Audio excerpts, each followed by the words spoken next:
If you want a strong start to the best possible outcome for this scenario at the normal difficulty setting, this is the tutorial series for you. So without further ado, let's get started. This scenario takes various strategies that you might have picked up in my other guides. If you want to check those out, look in the description below. Here's what we're going to do on the first day. We're going to start medical treatment on as many people as we can, start the cleanup process, get scouts out, and get everyone back to work. Pause the game as soon as the message closes. We're going to do a lot of prep work before we can even let the day begin. We're going to go straight to radical treatment for several reasons. 1. There's already a bunch of amputees. 2. We need every free bed we can to start treating people. And 3. There's a small hope boost that will be a nice way to start restoring morale in the city. At the start, we'll get the first team level and set the range to 1 for now. We're also going to start assigning people to tasks. In general, I like to assign children to cooking and gathering resources, while the workers gather food and work in coal and steel facilities. Engineers tend to the sick and push research. Speaking of which, faster gathering is the first one we'll pursue to accelerate the cleanup process. We're also going to clear out a few things that aren't necessary at the moment. The public house is the first to go.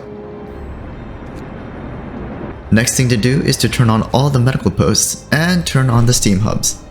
This accelerates the recovery process for the sick and injured, and we'll be able to put them back to work much sooner than otherwise. Medical treatment is an absolute must at the beginning. After all this, assign workers to the coal thumpers and the steelworks. Now that all the immediate needs have been addressed, let's build a few things. The snow pit is currently in a terrible location, so let's put one in the back so we can remove it later. We also have to build one resource depot for coal, as we'll be initially getting 800 a day from the wasteland.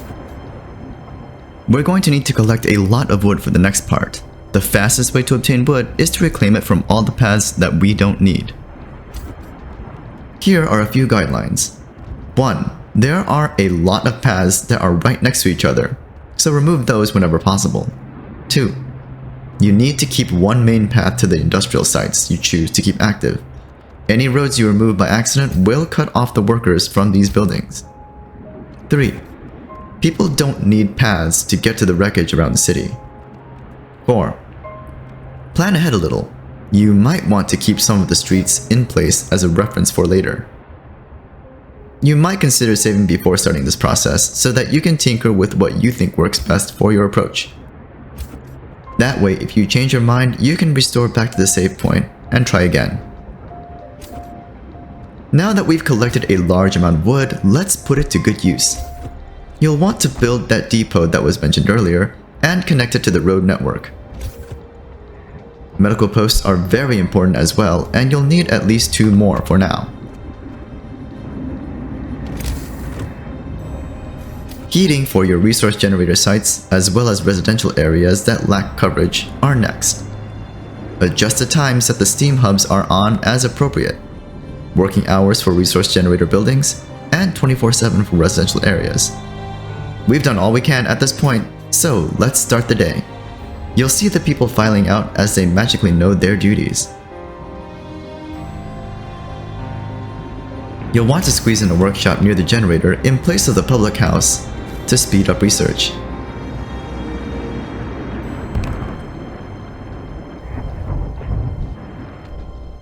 Send your scouts out to the weather station as soon as possible. We'll be collecting those engineers later. Once all the resources and people are assigned, you'll want to extend the heating range of your generator and assign workers to start collecting resources in the area around it.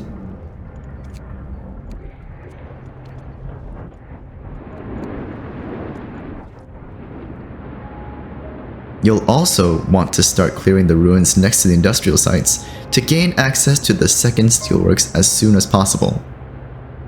Steel is incredibly important in this scenario, and if you want to save the maximum number of people possible, you're going to want to collect a lot of it.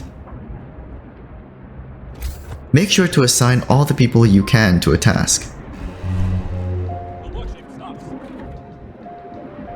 Remove any sick people from sites to keep them home. If you don't, there's a chance they might die from trying to work. You'll have around 50 people that can't work due to sickness by the end. Build the coal mine as soon as you're able. You'll need the initial boost to keep the generator running along with the outpost. As the day progresses, you can make adjustments to your worker distribution to optimize resource gathering. At this point, you'll probably have enough steel to place any steam hubs that still need to cover living and medical areas.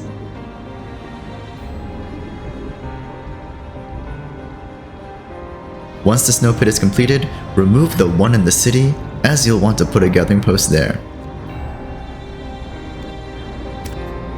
Build 2 more medical posts to maximize the number of people you can treat.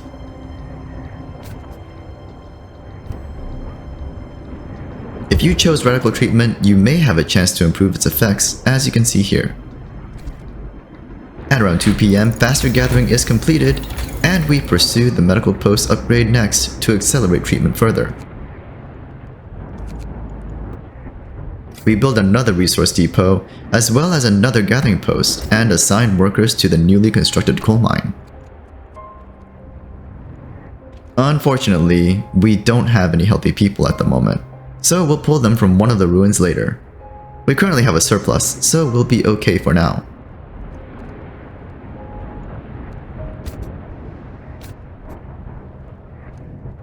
At 5 PM, we build another resource depot and staff the newly constructed medical posts towards the end of the workday.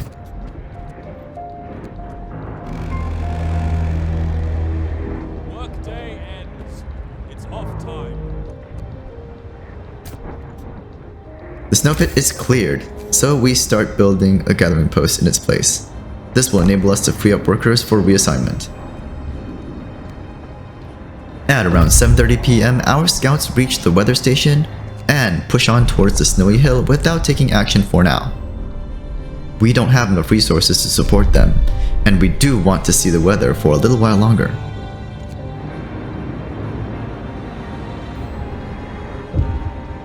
Meanwhile, our people are getting cold, but we can't afford to address this at the moment. Heating is very challenging, and the chance that we'll break this promise is too great a risk. To that end, we turn on overdrive for the night to minimize sickness. Our heat map indicates that we've covered every area that needs it at the moment, and the gathering post is complete. At this point, we can reassign workers to other ruins and the coal mine.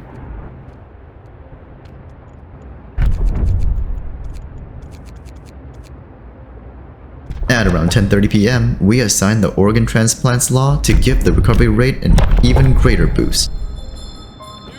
You may want to try different laws out here to see if the others will give an even better result.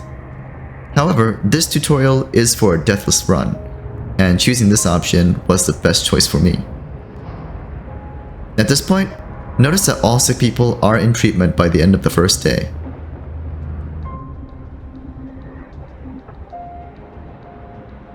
Around 11 PM, we start planning ahead and place a few sawmills to gather even more wood. We also place our wall drill down.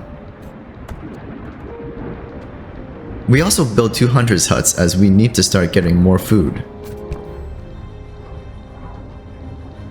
We're at capacity for our medical infrastructure, but we'll have a lot of people finishing their treatment soon.